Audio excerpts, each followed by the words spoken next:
Mga boss, napanood nyo na ba yung video ng isang Viva Max babe na si Chelsea Elore, mga boss, na sinasabing may isang senator na laki magbigay ng tip. Isang gabi daw is 250 to 300,000. Tip pa lang yun, mga boss. Wala pa yung bayad doon sa kanya. At pinangalanan dito ng isang, ayon kay Lore, nagsimula sa R ang pangalan ng mababatas at may F naman sa apelyido. Sa lahat ng senator, tanging si Rapi Tulfo lang ang pasok sa ibinigay na clue ng sexy actress. Viva Max babe. Wow. Galante. Galanting-galante. Kung di natin sinasabing si Rapi Tulfo yun, mga boss, ha. Sinasabing sa lahat ng senator ay siya lang yung may R at F doon sa ibinigay na clue ng isang Viva Max babe. So parang sinasabi ng mga netizens na yun daw ay si Rapi Tulfo. Talagang big time kung ganun. Itong si Idol, mga boss. Talagang galante nga itong si Idol natin. Idol lang bayan.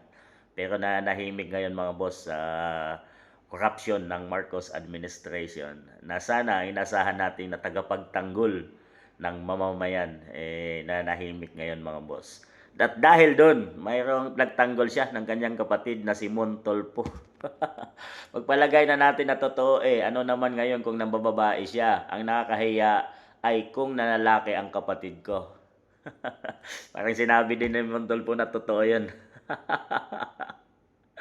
Parang pinatunayan niyang totoo, mga boss, itong si Viva Babe. Ang ganda. Ipinagtanggol ni Montolpo ang kapatid na Senator Rapi Tulfo tungkol sa kumakalat na kontrobersyal ukol sa isang Viva Max babe. Dagdag pa ni Montolpo, kung totoo man ang balita, granting but not admitting. Ang sabi pa ng mga abogado, ano ngayon?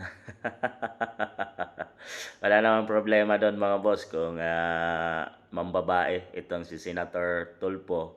Ang kumakalat na viral ngayon, mga boss, ay galante siya magbigay. 250 to 300,000 tip pa lang yun, mga boss. Grabe, yaman, mayaman si Idol natin, mga boss.